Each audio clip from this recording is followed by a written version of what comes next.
My family left for the big sailing trip, 17 people, one group chat without me. I woke up to an empty house. When I called, my mother said, "We thought you were on the boat." I said nothing. 2 hours later, my sister sent a screenshot meant for her friend. "He's really not here?" Our plan worked. I just replied, "Happy holidays." Then I quietly canceled the $12,500 charter. At 8:03 a.m., I had 101 missed calls. One just said, "Emergency."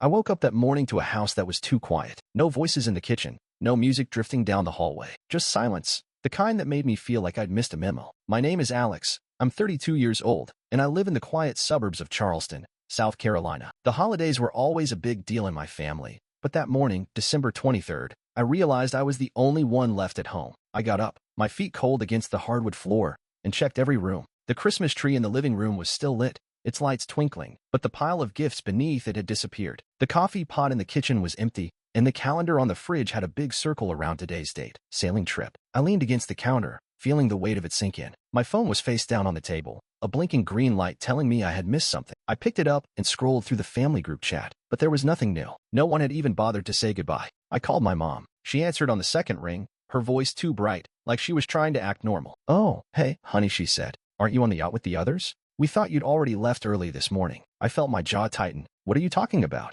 I'm still at home." She hesitated. "Oh, well, we just assumed you were there already. Everyone was here at the marina. I don't know how we missed you." For a second, I thought about telling her exactly how she missed me. I thought about every check I'd written, every time I'd picked up the tab because it's just easier if you handle it, Alex. But I didn't say any of that. I didn't say anything at all. I just ended the call and let the silence fill the kitchen again. I stared at the calendar, at that stupid circle around the date. My money had funded this trip. The charters, the gear, the upgrades they'd all raved about. And somehow, they'd left me behind. 2 hours later, my sister's name flashed on my phone. I almost didn't answer, but curiosity got the better of me. She'd sent a screenshot to the group chat by mistake, of another group chat. When I wasn't in, I opened it, my stomach turning. The messages were clear. "We'll leave Alex out of this one. He's always such a downer. He won't even notice. He's paying anyway. What's the harm?" My sister must have realized her mistake because she deleted it seconds later, but I'd already seen it. I stared at the empty kitchen, the Christmas tree still blinking like nothing had changed. My hands were shaking, but I didn't feel angry. Not yet, just cold. I knew better than to confront them right away. I needed to think. So I stood there in my quiet house, taking it all in. I wasn't part of their family holiday. I was just the wallet. Not anymore. I sat down at the dining table, the same table where we'd shared so many holiday meals over the years. I pulled my laptop out of its case and opened it with a calm I didn't really feel. The marina's reservation system was easy to find, my name, my credit card, all the details that had made this trip possible. I clicked on the Manage Booking button, my fingers steady even though my heart was hammering. $12,500. That's what I'd paid. I stared at the number for a moment, remembering how excited my family had been when I told them I'd covered it. They called me the generous one, like it was some kind of badge of honor. I clicked Cancel Reservation. The system asked if I was sure, and I didn't even hesitate. I was sure. The confirmation email landed in my inbox a second later. "Your booking has been canceled. Refund to follow." That was it. Done. I sat back and took a slow breath. My phone was next to me, and I opened the family group chat. My thumb hovered over the keyboard for a moment. Then I typed, "Happy Holidays." No punctuation, no emoji, just those 2 words. I hit send and set the phone down. The message was small, but I knew it would land like a bomb. Sure enough, a minute later, my phone started buzzing. First, it was my mom calling, then my dad, then a string of frantic texts from my cousins. "What's going on? Alex, did you cancel the yacht? Please answer." I didn't answer. I sat there, letting the quiet fill the room, while their panic echoed through my phone. A part of me felt a little sick, like maybe I was going too far. But then I remembered my uncle's voice at last year's Christmas dinner. He'd said, "It's easier when people forget you." He'd meant it as a joke, but I saw the truth in it now. They'd forgotten me all right, forgotten everything I'd done to keep them afloat. And they'd done it because it was easier, because they knew I'd always pay, always show up, always be the dependable one. Not this time. My phone buzzed again, and I saw my sister's name flash across the screen. I didn't bother reading the message. Instead, I closed my laptop and leaned back in my chair, feeling the weight of everything I'd done, every dollar, every favor, every quiet act of loyalty. For years, I'd been the family's safety net. But today, I realized I didn't owe them anything. No more. Let them figure it out. Outside,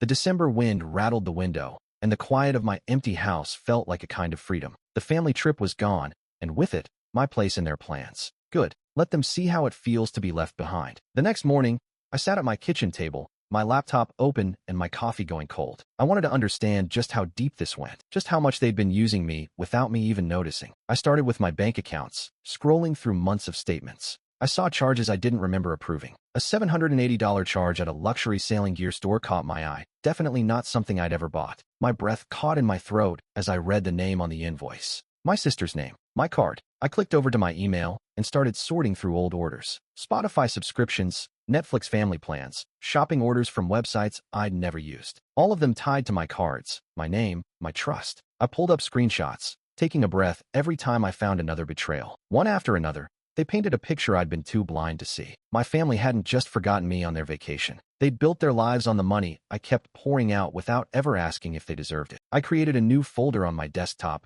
labeling it Evidence. I dragged every screenshot, every email confirmation, every digital receipt into it. My cursor hovered over the folder icon. Part of me wanted to delete it all, pretend it didn't exist, but I knew better now. I kept going. I opened my old group chat messages, the ones from 2 years ago when my sister had said, "Don't worry, Alex will cover it. He always does." A casual comment, meant to be reassuring, but it wasn't reassuring anymore. It was a knife in the back. Every file I saved was another piece of the puzzle. Another reminder that this wasn't an accident. This was how they saw me. The fallback plan. The ATM. The one they could bleed dry without ever saying thank you. My phone buzzed beside me with another text from my cousin. "We're stuck at the marina. Can you please help us figure this out? We're all waiting for you." I didn't even open it. I closed my phone, closed my eyes, and let the silence settle in around me. I felt angry. I felt humiliated. But most of all, I felt free. Because now, finally, I saw the truth for what it was. And I wasn't going to let them rewrite it. Not this time. I took a deep breath, staring at the folder I'd made. Evidence. It felt like armor. Like proof that I wasn't crazy or bitter. Just done. I leaned back in my chair, the cold December air seeping in through the window, and I realized I wasn't afraid of what came next. I wasn't going to be their quiet fallback anymore. I was ready to be the one who said, no. I found out about the family's dinner reservation the next day. A fancy waterfront restaurant in Beaufort, the kind of place they liked to show off when they were feeling flush with my money. I didn't tell them I was coming. I just got in my car, dressed in my best shirt and jacket, and drove down to the harbor town. The December sky was already dark when I arrived, the cold wind biting at my cheeks as I walked from the parking lot to the restaurant. I booked a table an hour before their reservation. The hostess barely looked up from her stand as she seated me near the window. The ocean beyond the glass lit up with string lights and the glow of the dock. I watched them walk in. My parents, my sister, her boyfriend, my uncle and aunt, my cousins. 17 of them in all, dressed in holiday reds and greens, laughing like nothing had happened. They didn't see me at first. I watched them settle in, the server handing out menus, my mother ordering a bottle of wine. They looked like a picture-perfect family, full of holiday cheer. I waited until their drinks arrived. Then I stood up and walked over to their table.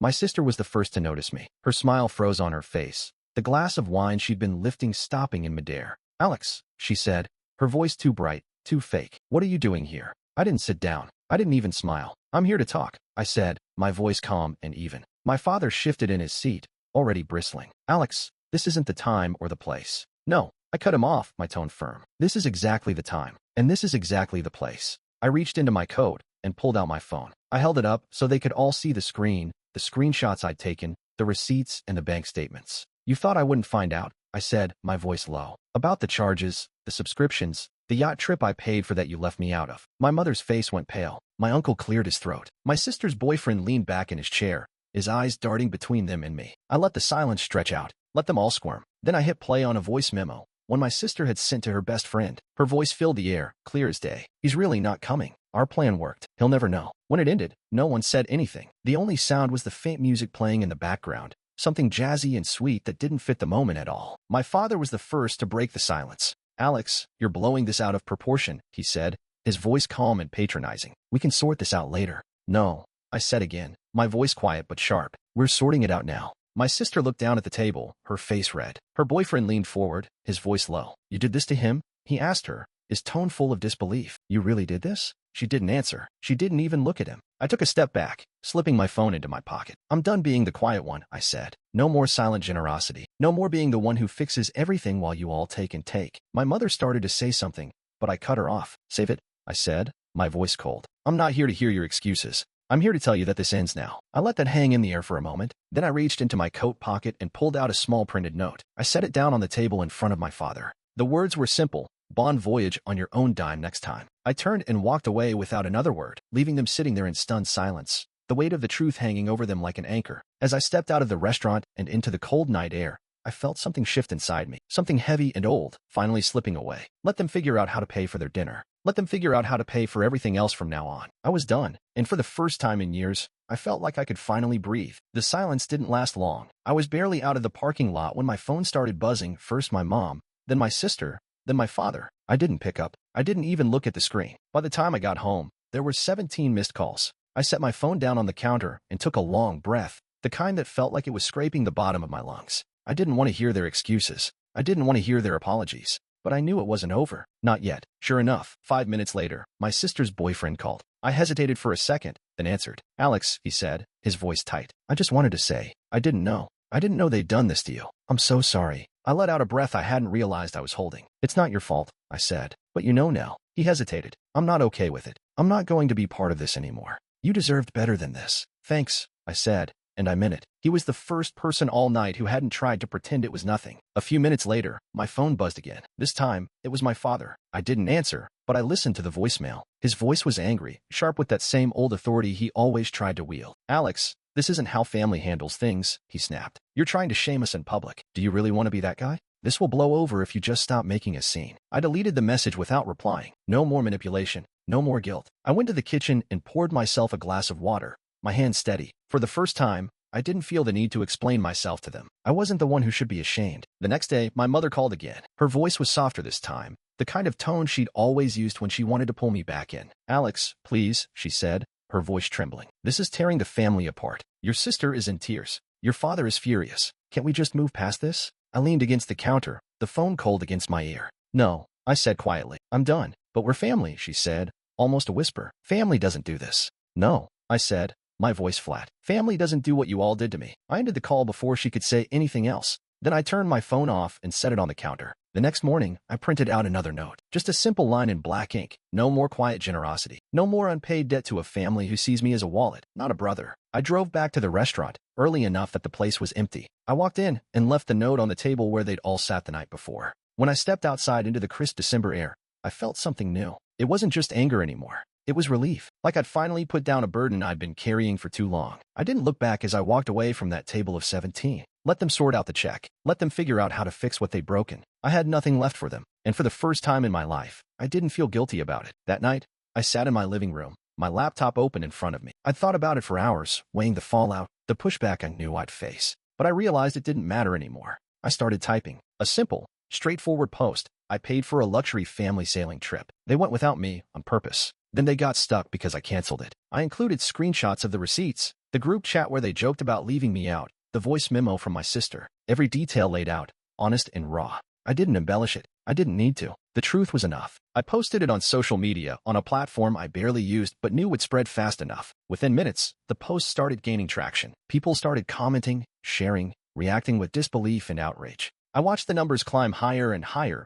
the notifications a constant flicker on the screen. Strangers were tagging me in their own stories, telling me about their families, how they'd been used and forgotten too. My story was becoming theirs. I felt a kind of relief in that, like I wasn't alone anymore. My phone buzzed again and again, family members calling, begging me to take it down. My mother left a message, her voice cracking as she tried to sound calm. "Alex, this isn't fair. This is a family matter. Take it down, please." I didn't respond, because this wasn't just about them anymore. It was about me, finally refusing to be silent. The post kept growing. People were sharing it because they understood. Because they'd been the one always paying, always giving, always overlooked. I got a message from my sister, short and bitter. "You ruined everything." I stared at the words for a second, feeling nothing. Then I typed my reply. No, I revealed it. I closed my laptop, the glow of the screen still warm on my face. Outside, the cold night pressed against the windows, but I felt calm. Like I'd finally spoken out after years of swallowing my own hurt. The post was out there now. The truth was out there. And for once, it didn't belong to them. It belonged to me. The post kept growing, reaching corners of the internet I'd never even imagined. By the end of the week, I was getting messages from strangers all over the country, people who saw themselves in my story. People who said, "Thank you for speaking up." I thought I was the only one. One morning, I woke up to an email from a small content platform. They wanted to license my story as an anonymous docuseries, they said. A way to give voice to the people who'd been used and overlooked by the ones they loved most. I read the email twice, my coffee cooling in my hand. I felt something shift in my chest, like maybe there was a way to turn all this pain into something that mattered. I wrote back with a single condition: no fame, no spotlight, just the truth. A few days later, another email arrived, this one from a lawyer representing my parents. "Cease and desist. The subject line read, "They wanted me to retract the post to protect the family's reputation." I stared at the email for a long moment, my mind quiet. Then I wrote back, "If you pursue this, I will release everything I have, every screenshot, every fraudulent transaction, every conversation, including evidence of identity theft. Do not test me." I didn't hear back after that, and I knew they'd gotten the message. I started making plans to move. I found a new apartment across town, a place where no one would show up at my door, pretending everything was fine. I changed my phone number, cut off every last tie that bound me to a family that only ever saw me as a wallet. The day I left, I took one last look around my empty house. It was just walls and echoes now, the memories still lingering like old shadows. But I didn't feel regret. I didn't feel loss. I felt free. When I stepped outside into the winter air, the sky was a pale blue, soft and cold. I didn't know what would come next. I didn't know if I'd ever speak to any of them again. But I knew this. I would never go back. Because I wasn't the family's ATM anymore. I wasn't the fallback or the scapegoat. I was just Alex. And that was enough. With the payout from the docuseries, I finally felt like I had a second chance. I didn't want to waste it. I found a small brick building in downtown Charleston, big windows, worn wooden floors, and just enough space to start something new. I called it Harbor Room, a name that felt right. A nod to the harbor restaurant where everything fell apart and the idea of safe refuge for people who'd spent their whole lives keeping others afloat. I painted the walls a soft, calming gray, put up shelves with books and plants, and on the front desk, in a simple black frame, I hung the first message my sister had sent the morning of the sailing trip. "He's really not here. OMG, our plan worked." Beneath it, I added a caption in bold, "And now I am." Harbor Room wasn't just a co-working space. It was a place where people like me could come and just exist. No expectations, no guilt, no strings. Just a place to breathe. I got to know the people who came through those doors. Writers, designers, single moms trying to launch a business. Older guys who'd spent decades taking care of everyone else. We were all the same in one way or another. People who'd been overlooked, who'd given too much to people who never really saw them. And every day, when I walked through those doors, I remembered that December morning in my quiet house. How empty it felt. How cold. Now, it felt different. Full of possibility. Full of life. I didn't hear from my family after that last letter from their lawyer. Maybe they realized I meant it. Maybe they were too ashamed to reach out. It didn't matter. I didn't carry them anymore. Sometimes, when I locked up at night, I'd stand by the window and look out at the streetlights flickering below. I'd think about the person I used to be, the one who kept giving until there was nothing left. And I'd feel grateful for the quiet, for the freedom. I didn't hate them. I didn't wish them harm. I just didn't have a place for them in my life anymore. One evening, as I turned off the lights and stepped out onto the sidewalk, I felt the winter air on my face. And for the first time in my life, I realized I wasn't waiting for their approval anymore. I was finally home.